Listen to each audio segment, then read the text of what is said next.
I think one of the biggest problems, especially for new songwriters, but really for all of us as songwriters, is how to finish a song. It can be not too difficult to come up with one song section that you really like, right? You come up with a cool riff, you come up with a cool melody to go on top of the riff and a cool chord progression underneath, and then you're like, oh crap, now what? I have a good verse, but how do I write a chorus? None of these other choruses fit. I keep writing, but I can't figure out what to do.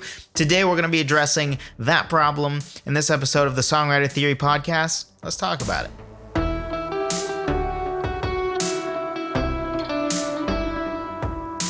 Hello, friend. Welcome to the Songwriter Theory Podcast. I, as always, am your host, Joseph Vidala, and today we are talking about how to take your piece of a song and turn it into a full song, how to finish a song rather than have a bunch of different pieces of songs and never actually finish full songs. Or maybe worse, you finish songs but they feel uninspired and bad, and the only section of the song that feels like it's any good is the first part of the song that you wrote, and the rest you can tell was just like, I gotta write something, which is something that we want to avoid.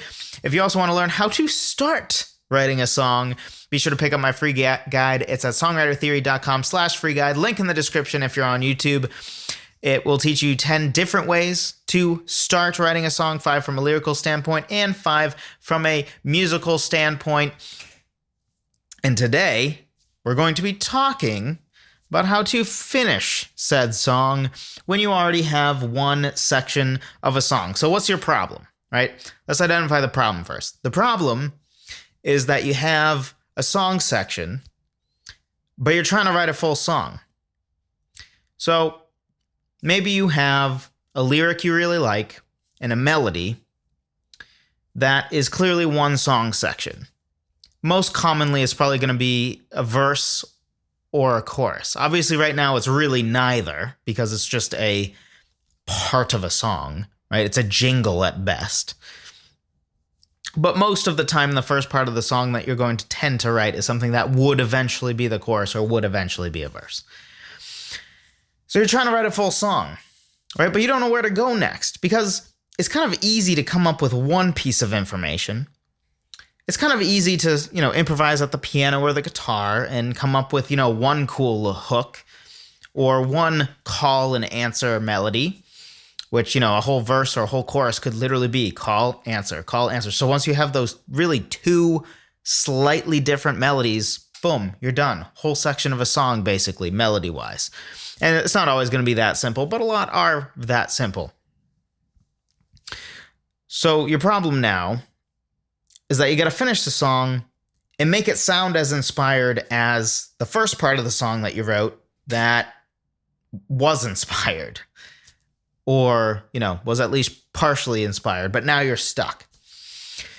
So, to think through this, we have to zoom out a little bit, which is what really is a song? And don't worry, we're not diving into this, but basically the answer is 3 parts, right? You have your lyrics, you have your melody, and then you have your chords and or harmony, right? Your entire harmony. Which, often as songwriters, we think of it as chords or chord progressions, but really it's harmony. It's the entirety of the harmony vocals, the chords, the strings, all of the arrangement coming together is really what your song is. So what you shouldn't do is to try to write all 3 of those at the same time as you continue your song. So for example, let's say you have a cool little piano riff that's sort of basic chords, but you play it in a stylistic way, and you have a nice melody over the top of it, and you also have some lyrics that you really are happy with that go along with it. What you shouldn't do is continue sitting at your piano and try to improvise singing lyrics with a melody while also improvising at the piano of where to go next. Don't do that. You have 3 different roads here. You have your lyrical road, you have your melodic road, and then you have the chords and or, the general harmony arrangement, your piano part, however you want to look at it. Don't try to do all three at the same time, because now you're just going to write all three not very well. You're also going to put too much pressure on, like, improvising three things at once is immensely difficult. For some people, improvising even one, if you haven't practiced, can be difficult, right? You need certain knowledge in order to do it. Like, generally speaking, to improvise, you really need to understand the music theory of keys at the very least. It's helpful to know keys and chords/chord progressions very well in order to improvise. Otherwise, improvisation is going to sound probably pretty bad because you don't understand what notes will sound good together. You won't understand what key you're playing in, all kinds of problems. Which, if you're curious about that stuff, I have a music theory guide, songwritertheory.com/music theory guide, I think it is.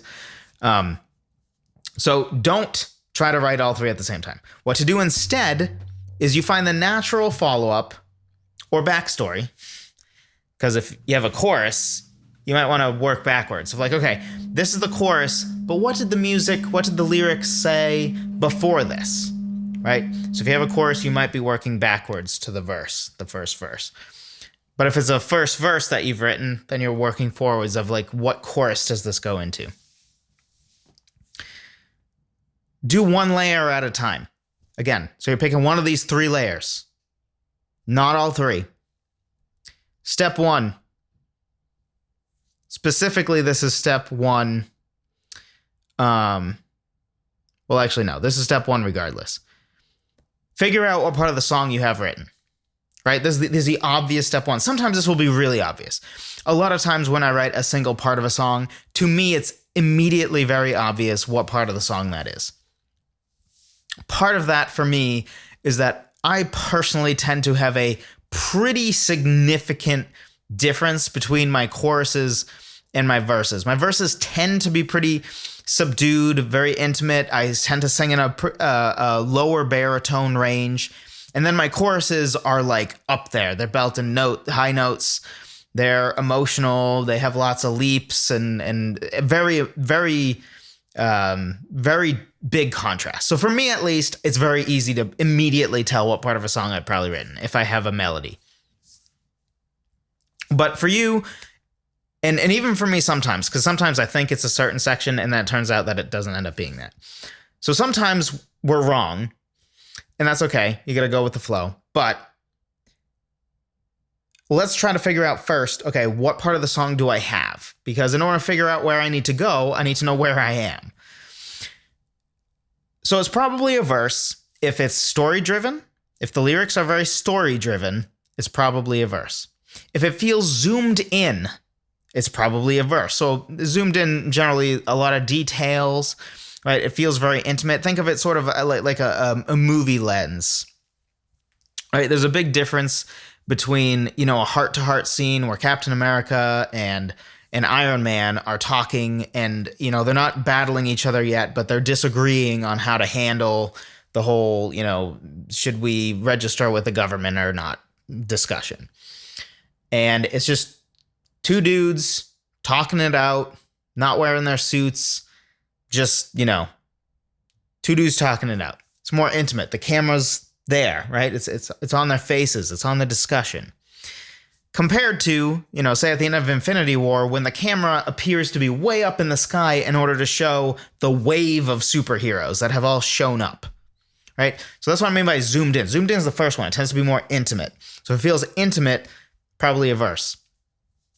The pitch range. If the pitch range is relatively low, this is going to be, relatively low. So relative to you as a vocalist. If you think to yourself, vocally, it's more likely that other parts of the song, if I had to choose, will go either up in vocal range or down. If you think, oh, it's only up from here, right? I'm on the lower end of my vocal range, probably a verse. If the energy level feels like the total energy of this song, probably this is on the lower end of the energy this song will ever have, right? So it's that pitch range question again, just energy this time. Does it feel like this is like a super energetic thing and it's only downhill from here as far as like how much oomph there should be as far as the energy, the emotionalness of the music? If it feels like it's only uphill from there, and when I say uphill, I don't mean like it's disappointing and it's bad, right? Like you need contrast. You need different stuff. Usually totally exciting the whole time doesn't always work. Depends on style and blah, blah, blah, but we can talk about that another time. So it's probably a chorus if it feels very theme-driven or general human experience driven, if you will, or more generic emotion, maybe even more philosophical, right? So if it feels overarching, feels zoomed out, if you will, right? Like general human experience, like look upon the world and let me muse about the workings of the world and how humans interrelate, right? Like that's more philosophical and more big picture stuff, probably a chorus. If it feels zoomed out, like I said, if the pitch range is relatively high, right? Especially if you're thinking this is on the edge of my vocal range, right? I am belting high notes here. There is no way that I'm going to hit even higher notes. Probably you are in your chorus. Also, energy. Again, opposite of the verse. If it feels like this could be the peak of the song, the peak energy of the song, you've got your chorus. Almost definitely. It could technically be a bridge. Again, most of the time, if the first section of the song you write is most of the time going to be a verse or a chorus. If it feels a little too much for a verse but not enough for a chorus, it might be a pre-chorus. And for bridge, if it feels transitional, if it feels like a piece of a song that either lyrically or musically feels like it sort of transitions something, it changes it up, then it might actually be a bridge. Also, if it feels very minor driven, even though you expect the song to be in a major key, so let's say you have a lot of like six chord and 4 chord, and maybe you don't hit the 1 chord really, and emotionally it's still kind of high, energy is still kind of high, but it's like it doesn't quite feel like the chorus. Maybe that's your bridge. If it doesn't seem like it's the emotional peak, but it's also very story, it's also either not story driven or is pretty story driven, just like it's story driven in a way that you'd expect from a verse, but it has the energy that you wouldn't expect from a verse. That might be a hint that it is a bridge. And another way to spot it is if it feels like the energy level is too high for a verse, but it also feels like the content of the lyrics is something that by nature you wouldn't repeat. Because oftentimes, right, the bridge is the transitional piece. The bridge is usually the one song section that by nature is never repeated. Often it's something that like changes the game, changes the perspective, gives a whole new perspective, and then is done, right? It doesn't need to be repeated. The chorus is sort of this universal thing that can be repeated 3 times and it still makes sense. The bridge doesn't have to be, and often isn't something that would make sense to be repeated. So if it feels like it's something that wouldn't make sense to be repeated, but the energy level is too high to be a verse, you might have written a bridge. So that's step 1, figuring out what you have. Step 2, for music, you have to figure out the key first. So if what you're going with, which eventually you're going to have to write this anyway, but if you have your chords and your melody and stuff, you need to figure out what the heck key is this in, right? Because if you have let's say a D major chord, a G major chord, and an A major chord, that should be a hint to you that this is probably in the key of D major. With that information, that tells you as I continue to write the song, I now know the chords I have to use, what job they have in context of this song. Like, for example, you know that your 1 chord, your home chord, your tonic chord, which is another video that's coming out on the YouTube channel, so be sure to check that out, where I talk about the importance of the tonic. But now you know, like, okay, D is my home chord. That's what everything wants to pull back to. That's important knowledge to have, because with the chorus, you're probably going to want to utilize that 1 chord to really drive home this is the main point of the song. So it's important to know what key you're in. It's also important to know what key you're in to write the melody, right? You're continuing the melody. You don't want the melody to just go off in a different key. It's going to, if it's planned and if you do it right, you can certainly do that, right? You can certainly have a chorus that's in a different key than a verse if you know what you're doing. But the chances are that if you don't know what you're doing, if you accidentally bump into it, it's not going to go well. And the vast majority of the time, it is going to be in the same key. So it's important to understand, okay, here's the key I'm in so that I can continue writing music in that key for the rest of this song. Step 3, chords and harmony. So at this point, you know, okay, I know what section I have written, and I also know what key the song is in. So now, in the case that I'm choosing to write the chords or the harmony, because this is really where we need to make that choice I mentioned at the beginning. What strand are we following to write? I'm either going to choose the melody, the chords, or the lyrics. I'm not going to try to write all three at once. I'm not going to try to write two at the same time. We're picking one. If you're choosing either chords or harmony, this is what your step 3 looks like.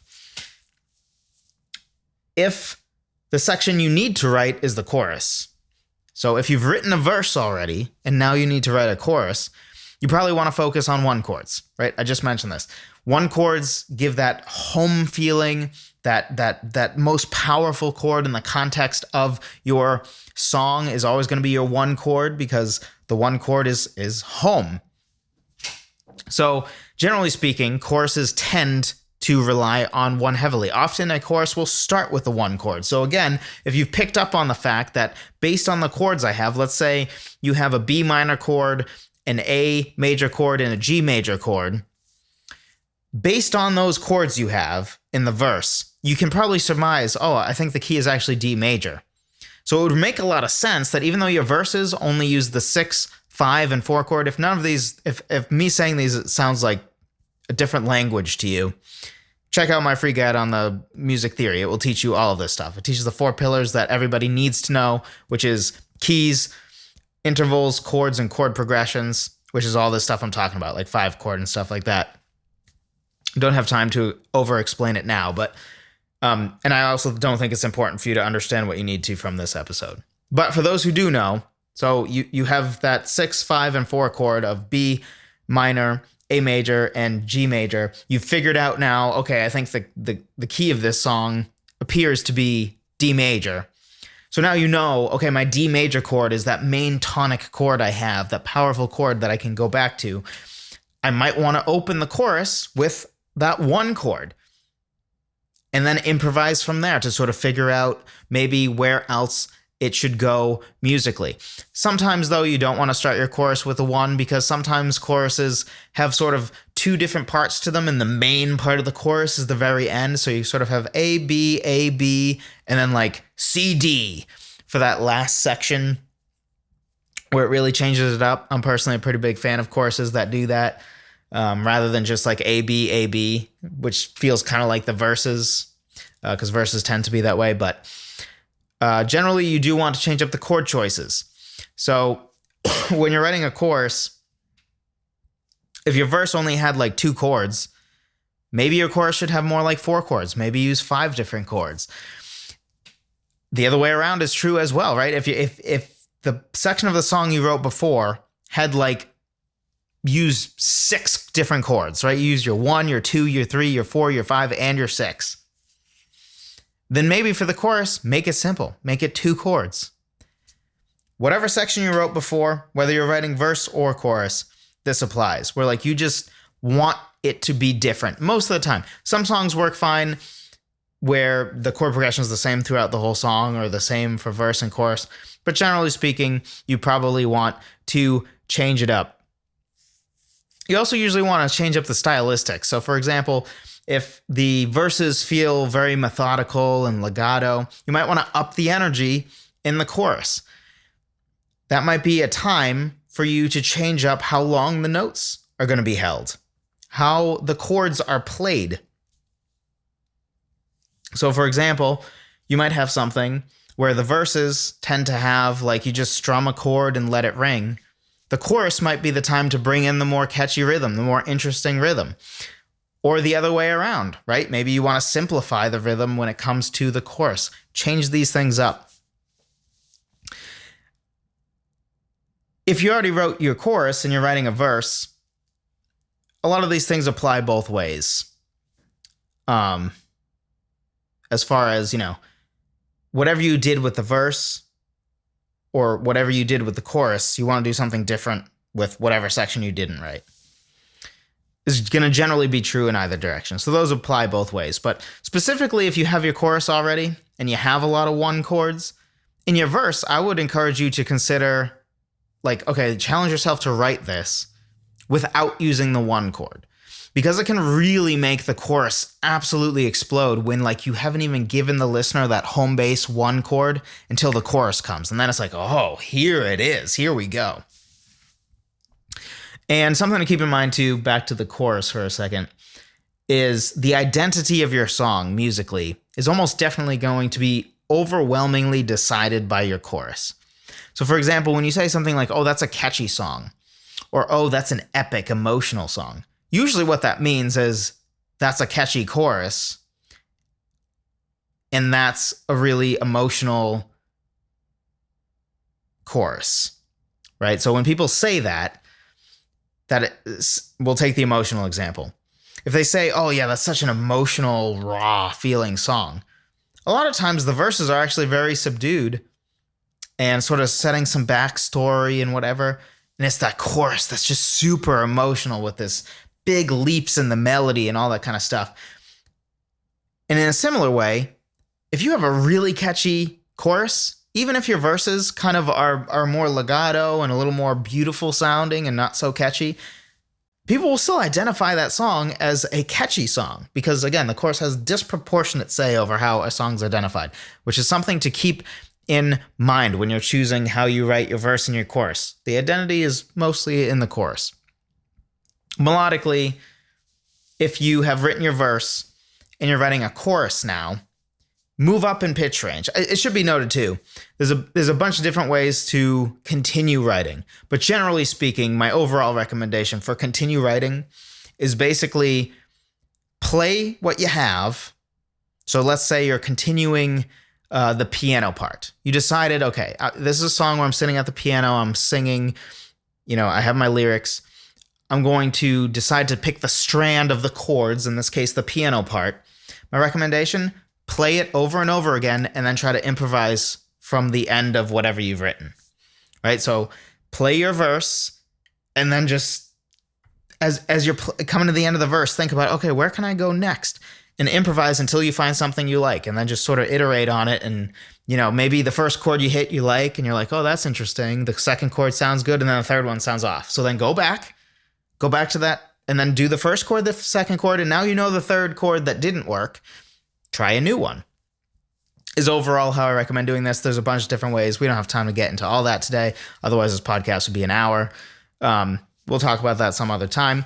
But generally speaking, my guidance is the better you can learn to sort of improvise for writing, the better off you'll be. It's faster. I think it has often better results as well. I think the best combo is to sort of improvise to start and then edit and iterate on it from there, maybe even write out the music from there. But for the sake of time, we'll leave it at that. So for the melody, we talked about how to do chords. Now melody.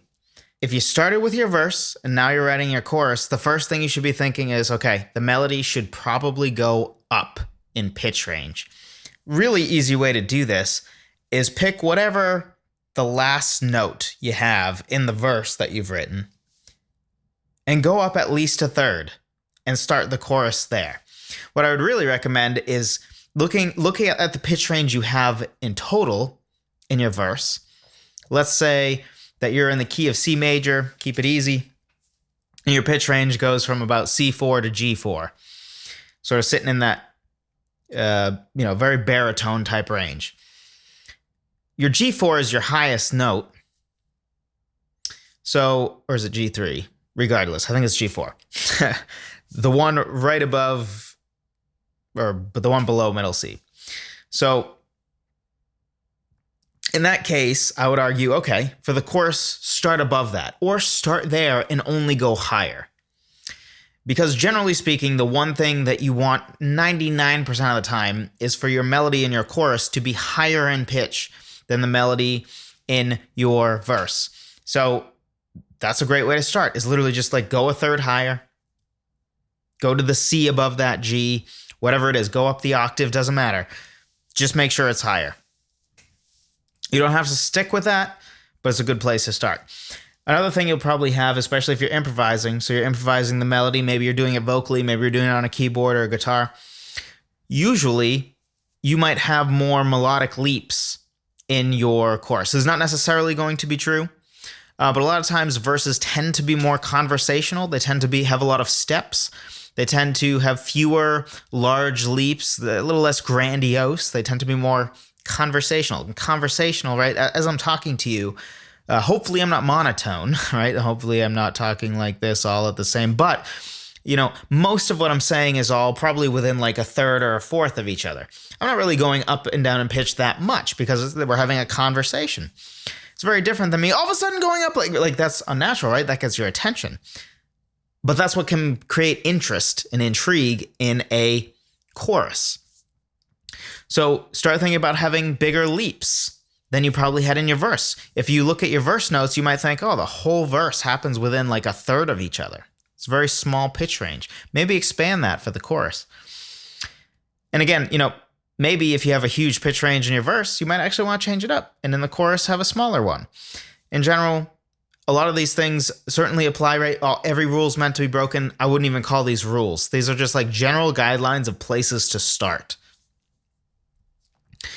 So another thing is usually, which we're going to talk about lyrics last here, but usually your verses tend to be wordier than your choruses. Because of that, choruses tend to have longer held notes. Also, longer held notes tend to be more grandiose and epic. So there's something about having, say average quarter notes in length in a lower pitch range in your verses, and then half notes being the average note length in your chorus that's higher. That sounds much more epic and grandiose. So that grandioseness combined with the fact that usually lyrically, which we're going to talk a little bit more about this in a bit, like I said, but usually lyrically, it's a little more simple and a little fewer words, less wordy in your choruses, because the combination usually results in notes being held out longer in your chorus than they are in your verse. So something else to note is maybe stay on notes a little bit longer as you're writing your chorus. Let's say you have your chorus already, though. It's basically the reverse, right? Move the pitch down. Maybe you are farther up. Hopefully you're closer to the top of your range than the bottom. Depending on styles, though, you might be in the same pitch range. If you're doing all kind of acoustic music or you're kind of James Tayloring it and sort of staying in that baritone range for pretty much everything, or that's unfair. He doesn't really do that for everything, but a lot of his songs, right, are pretty conversational throughout. Even most of his songs do go up a little bit in the chorus. And by the way, that's by no means a slam on James Taylor. I've praised James Taylor many times before on this podcast. So don't at me and be like, what do you have against James Taylor? The answer is nothing. I have nothing against James Taylor. Or if you're young enough, or even my age, you might ask, who the heck is James Taylor? In which case, look him up. Also, even if you like James Taylor, you might not know the song You Can Close Your Eyes, but that song's phenomenal. Go look it up. It's good stuff. But very short, too. It's like 2.5 minutes of gold.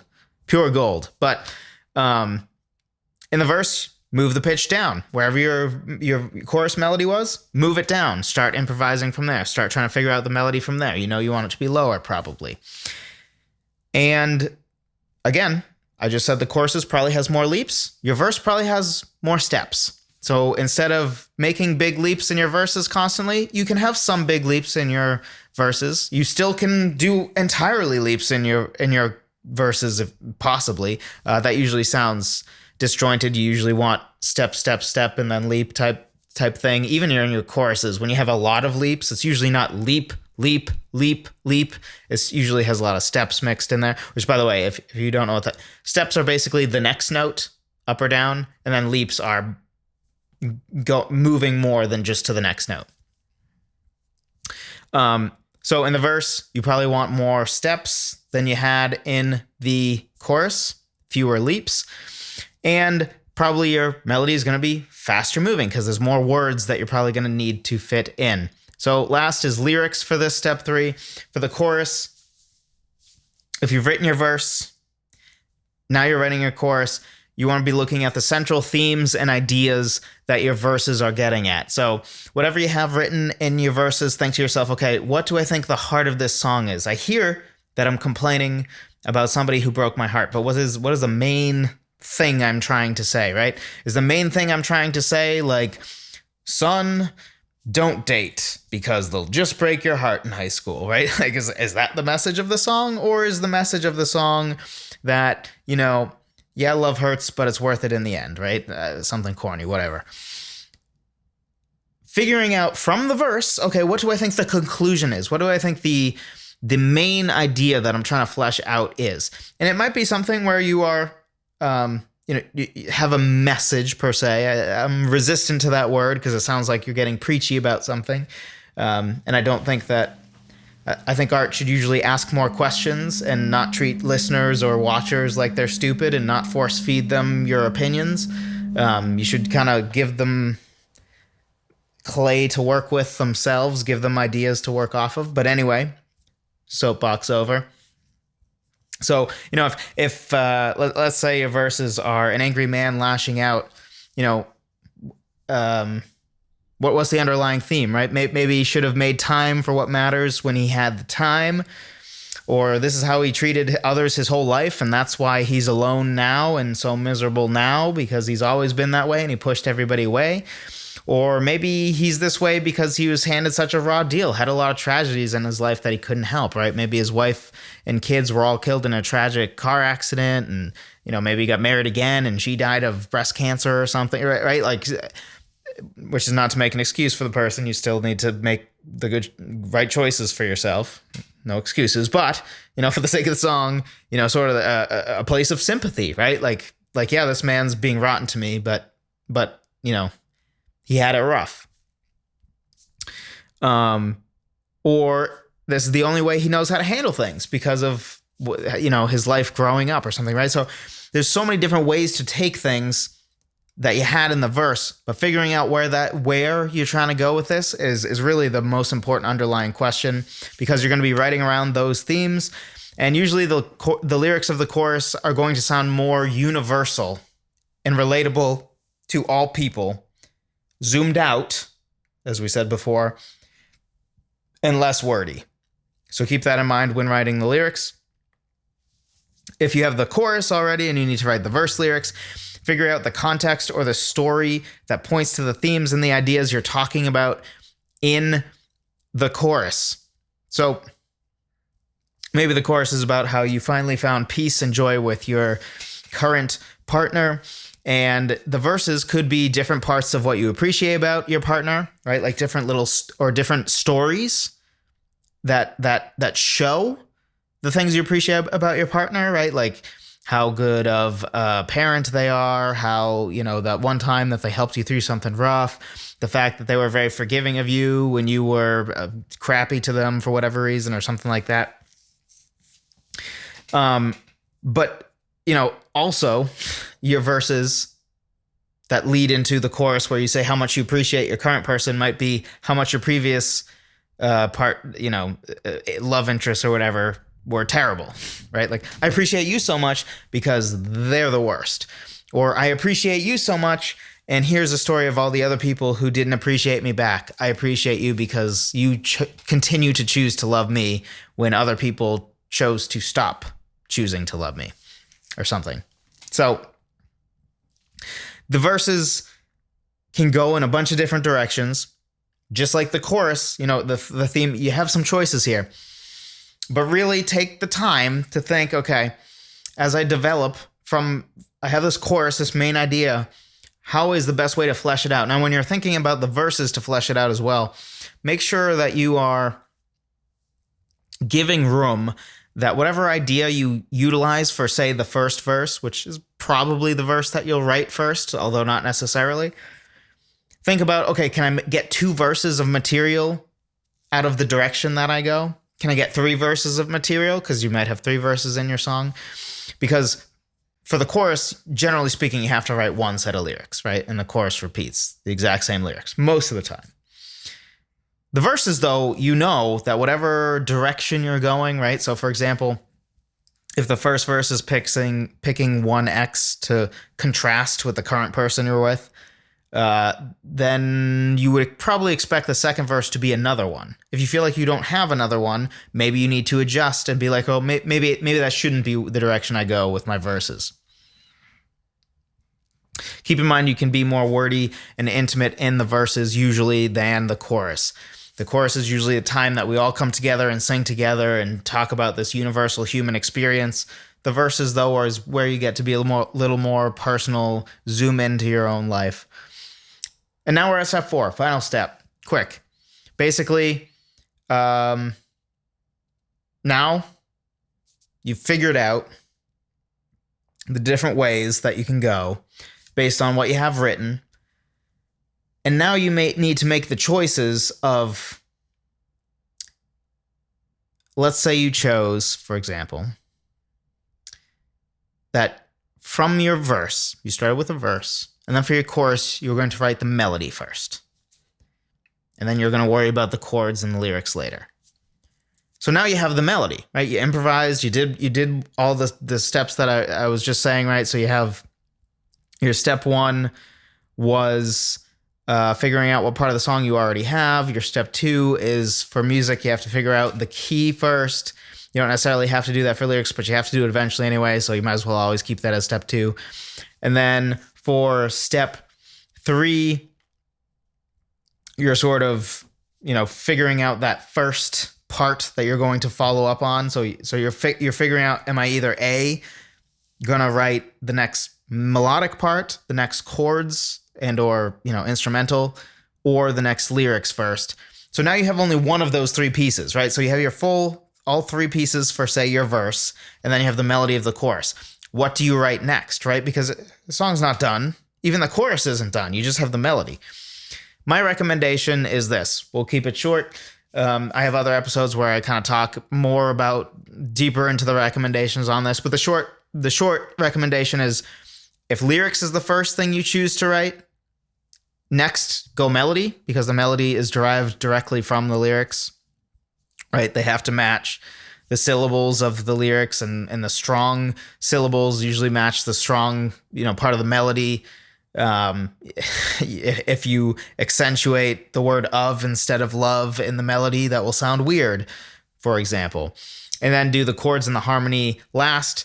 If you started with the melody, I would recommend doing the chords and or harmony next after that melody, and then figuring out the lyrics. And the reason for that is basically that when you have the melody, you can sort of derive the chords from that. And as you're figuring out which chords to use with your melody, that really helps to finish out what the emotion of the melody really is. Because a melody has an emotion in and of itself.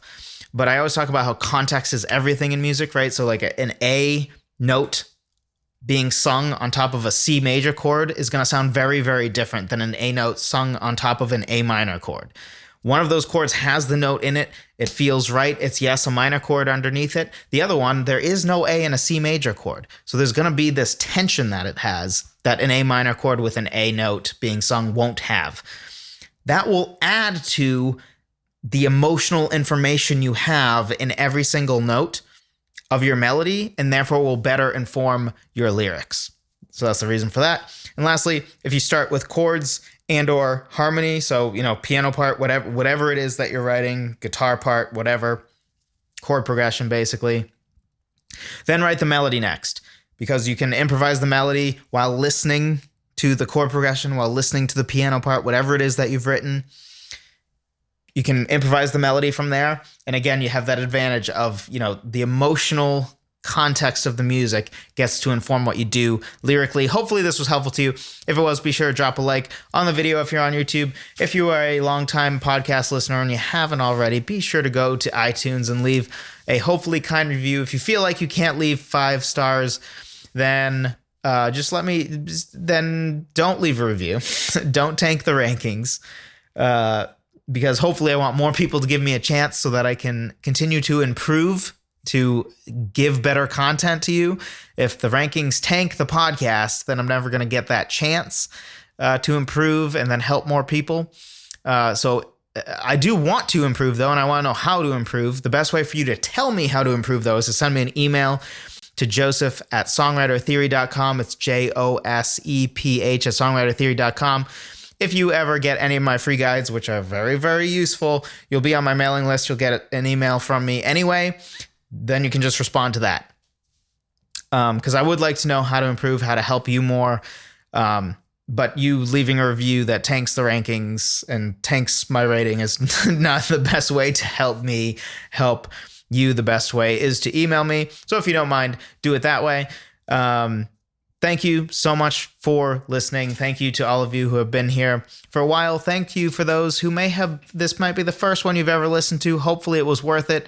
Hopefully you're inspired to go songwrite, even if you never listen to another podcast from me again. If this made it so that you go off and learn something and you're motivated to songwrite, then this has done its job, and I am at total peace with that. Thank you so much for watching if you're on YouTube. Thank you so much for listening if you're listening via podcast, or if you're at work and you have the YouTube video up but you have it hidden behind some other browsers or your email client, and you technically have the YouTube video going, but you're not actually watching it. You as well.